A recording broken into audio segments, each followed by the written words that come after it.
Well, I need to welcome you back, and we're still with the big story for today. And we're talking about that very recent jobless figures released by the National Bureau of Statistics, indicating it's 4.1%. And the outcry that have greeted that very release of the MBS, stating that it's not a true reflection of what seems to be on the ground. And the question now being asked by many, should a national statistics board like that not be given that or saddled with more responsibility of dealing with realities rather than looking at international best practice in dealing with the figures, or really now the figures? Well, it's a question many are already asking, and one that we're dwelling, or rather dwell on today on the show today. But remember, we still have our guests. I'm talking of no other person but Mr. Wilson Ogboje, helping out with the discussion. But as much as we're looking at this, we'll also be looking at the creation of jobs to help shore up that level and also reduce the unacceptable level of unemployment as stated by no other person but President Bola Ahmed Tinubu. But before we do all of that, let's quickly go and get the message from our sponsors. Now, we're talking about Benita Gas right here in Ughelli and Okokoko and Warrior and Environs. And when we come back, well, definitely we'll continue more discussion. Hey, Willikity, how person want to talk about gas matter? Make Beneta gas plant no sit down for it matter. Gas when we say it a light and last well. Now Beneta gas plant na filamo. Gas when the full rich mark back. Now Beneta gas plant na filam, and for any type and size of gas cylinder plus all accessories. Now Beneta gas plant na the touch lighter. Now every day now Beneta gas plant they open from 6 a.m. to 8 p.m. On top refill matters. Oh yeah, make you visit any Beneta gas plant branch. You fit enter inside of Kwisoko off Jakba Road, opposite UBA for PTI Road Efru, Nehemiah Junction, near former Army checkpoint for Okwokoko, all 101 Ajami Moga Ekpe Road, Wari, or 145 Ughelli Patani Expressway by Aviation Junction when carry eye, they look Shikiman and NNPC roundabout for Isoko Road for Sergeant Quarters for Ughelli. For more information, make you call Beneta Gas Plant for 080-6745-7890. Beneta Gas Plant. Now God, they our back. Well, Benita Gas is a proud supporter of the big story right here on Quest today.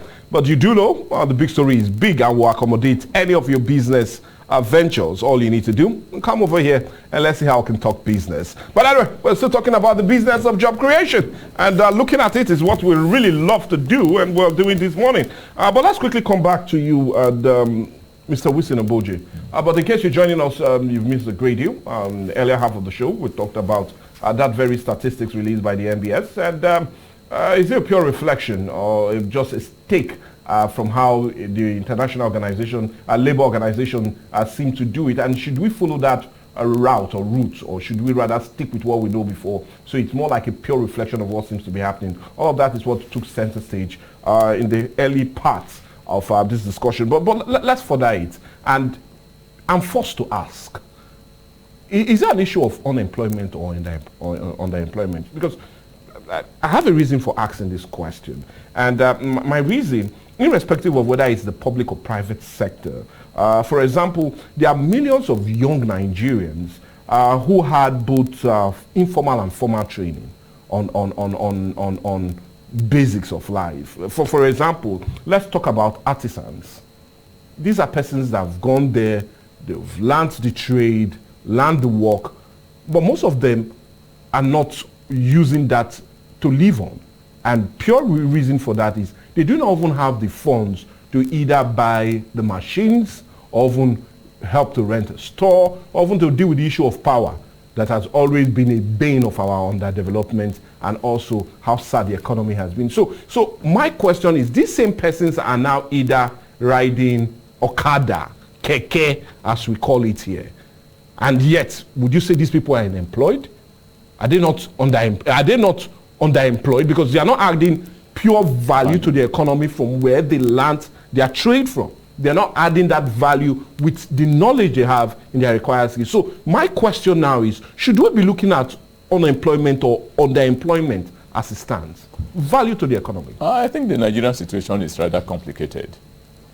I'll put it, it's a case of underemployment and unemployment. Oh, we've been faced with both. Yes, we're being faced with both. For instance, there are people who have learned some trade. They have the potential to do well. but the necessary equipment required, funds needed to start off. Needed to start work. It's not available. There was a time, maybe in the past, about 30 years ago, 20 to 30 years ago, the government came up and said, youth corpers who had just finished service should come and collect money and go into some form of private investment. But at the end of the day, these funds were not made available. But it was a laudable program. It was a laudable program, but badly managed. Badly managed. So many of them found themselves underemployed because the resources were not available. They had been trained. All that they needed to do was get the encouragement from government based on promises that had been made before they went to sign all sorts of papers. So they couldn't really take off with the arrangements that were reached with government. Still, government came after them. Bring this. You are not meeting up with the terms of conditions of, giving you these loans and doing this and doing that and doing that. So in that sense, we will say that they had the potential, they had everything. Government promised necessary encouragement, but it was nowhere to be found. And even where it was found, as they went into to face reality, they found that what had been presented to them was a utopia. Yes, that was not the real thing existing in the society. Where the money was even made available, they found that it was useless because it couldn't fetch them what they wanted to get. So we refer to that one as underemployment. But when you talk of unemployment, we're talking of basic rules and standards that are established, conditions that must be met before you take the person as being employed, because you have already made up your mind that you are going to pay salary to the person. Yes. Whether in the private sector or in the public sector, the person has the rest of mind that if he's able to meet the conditions of his employer, at the end of the day, he is sure that some money will be paid to him for the services rendered. Now, when you assess the situation in the country, one is forced to ask, how many people are employed with fixed rates and they know that at the end of the month, this is what they are going to get. Yes, that they are going to get something tangible to take home, to take care of their necessary needs and the necessary needs of their dependents. Now, how many people in the country are graded in this category that we're talking about now? How many? So that's the rate we have. That's the high rate we have. That is it. That's why we have the high rate, because very few people, apart from people in government employment, maybe public service, I don't know if the private sector is established enough, because a lot of companies that are supposed to be employing people are even wobbling. They are not stable because the situation in the country is fluid. When you begin to think of the factors that are needed to encourage factories on their own to grow, to ensure that the economy is growing steadily, they are not available. Now still talking about factors, because you brought that up, and I want us to stick there. Now, what are the reasons that you made mention of concerted effort like 20 years back, 2 decades ago, of government wanting to really push us from more of a public service state to that of a private-owned entity with the made promise of giving young core members start-off packs to deal with their own personal issues and generate jobs for themselves and others. Yes. But my question now is, what are the factors that have really hampered growth in creation of jobs and in every way increase the unemployment rate in the country? What are those factors? In Nigeria, you don't need to be told now. I think the most excruciating one is a power supply. Okay. Power supply. You set up a company, there's a lot of uncertainty ahead of you because you're not going to get stable power supply. And even when it is available, it comes intermittently, like I've just said now. It's not stable, it comes intermittently, and your production Because when you set up a company, you have expectations. You know that by so time, from so time to so time, this is what I expect to produce. This is what I envisage will be my output.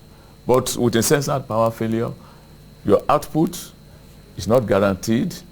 Every effort that you are making is frustrated somewhere along the line. Is it transportation? How good are our roads?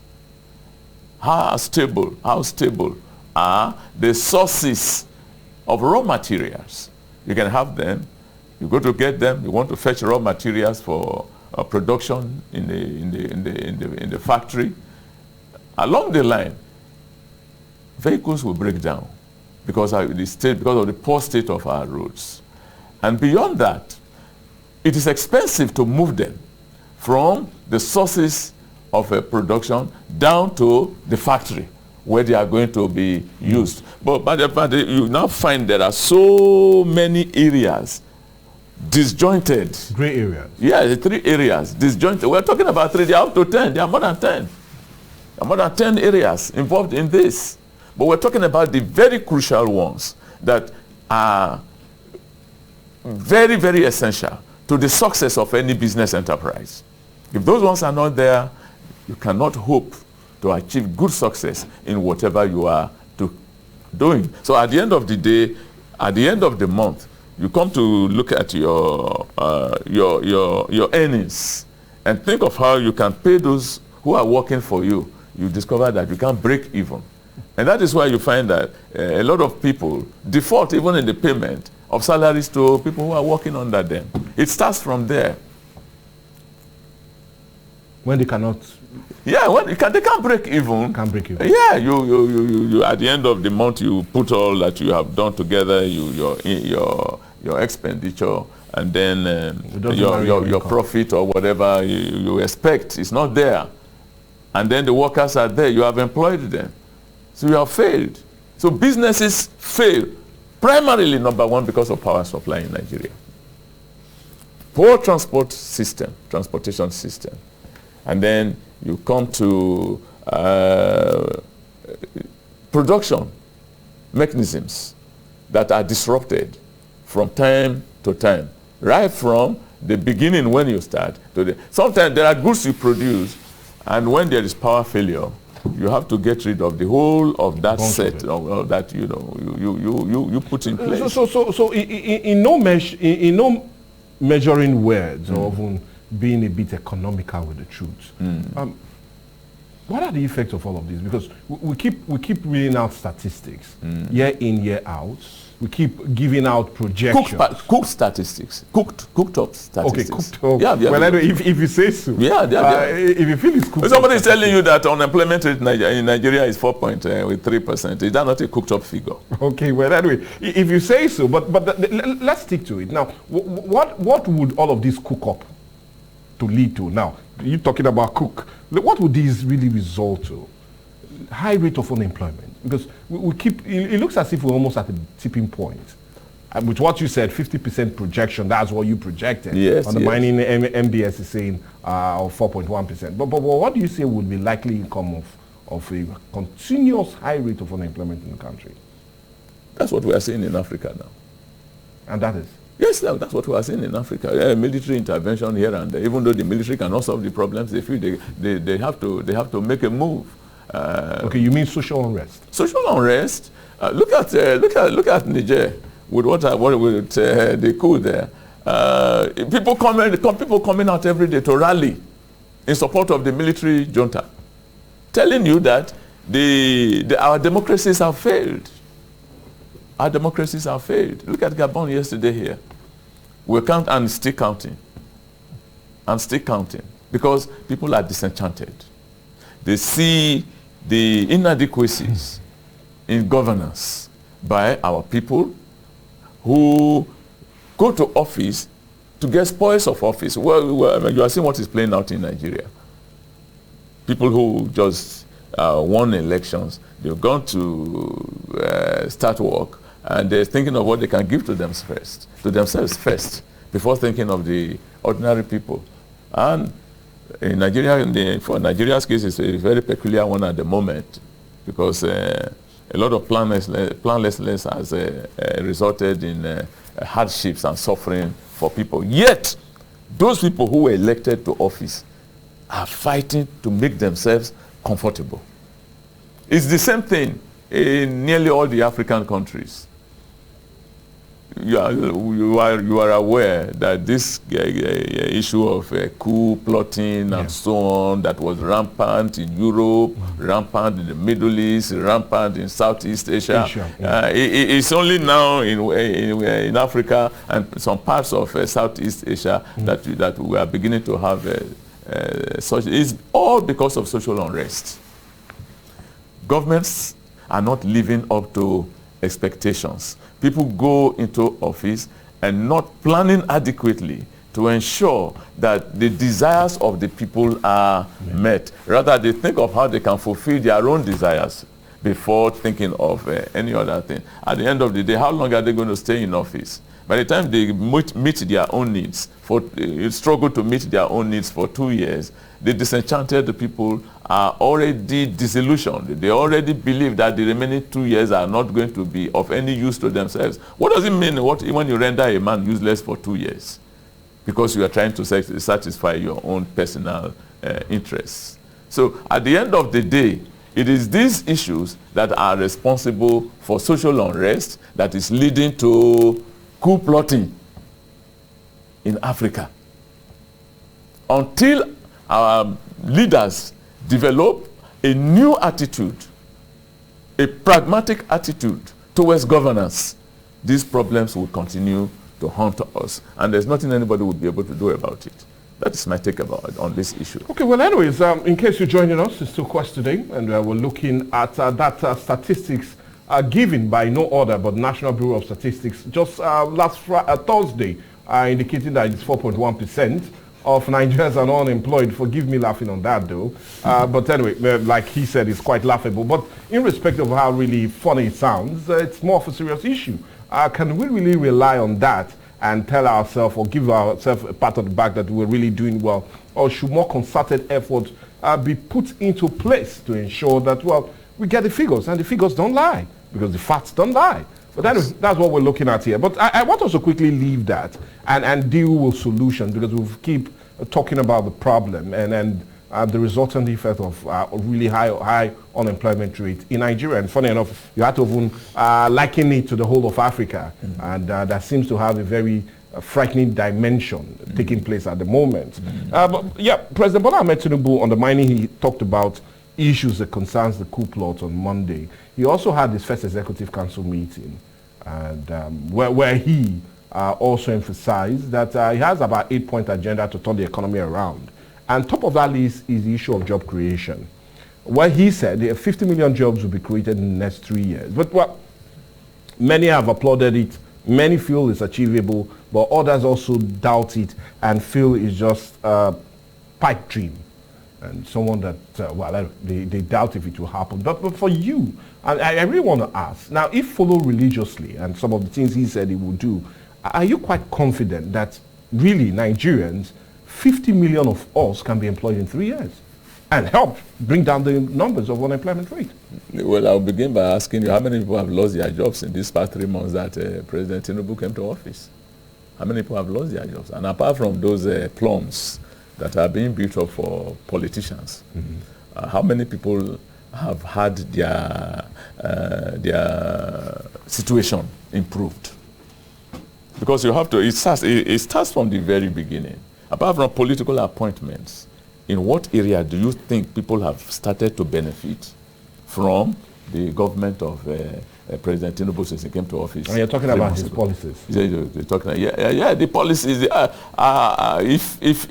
If the policies have not been able to do anything positive, introduce any positive change in 3 months, how do you think these policies in the next how many years, 3 years, will give us 50 million jobs? But sometimes don't you have to break down the house to reset it up again? Break down the house, break down the house to reset. No, you build on what you met. You don't break down. You don't break down like what we have. But he said he met a struggling economy.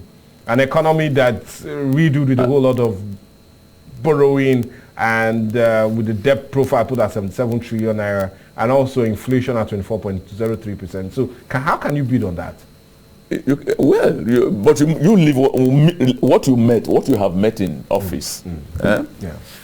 Leave it intact. And to improve on? Yes, you leave it intact first. And then, look, governance is not just waking up in the morning and beginning to grapple with irrelevant things. You don't come into office suddenly and begin to grapple with things that you cannot manage. You sit down and plan. The president had 2 months before he was sworn in. Yes. From the date he was declared the winner, he had 2 good months to sit down, go to the drawing board with experts at his disposal, and then brainstorm and think of what we can do. About 3 years ago, Atiku made it clear that Nigeria was spending 90% of its earnings on loan servicing. That was a reality that anybody who was coming into office knew. And that should have formed the basis of his government, knowing that, look, nothing has changed and that there is need to be proactive in all that he will do in office for the next 4 years. So talking about a lot of people, when they started talking, people said they hit the ground running. I'm not seeing any ground that has been hit running or any running that has been done after hitting the ground. Rather, the situation is degenerating. Okay, anyway, I'll pause you, not hit the ground though, but I'll pause you to hold on. We need to go on a break now. But when we come back, we'll continue our discussion centered on, we're talking about the high unemployment rate and also the figures released by the National Bureau of Statistics. Is it a pure reflection or more of an international standard being followed? Well, I don't know. Let's go on a break.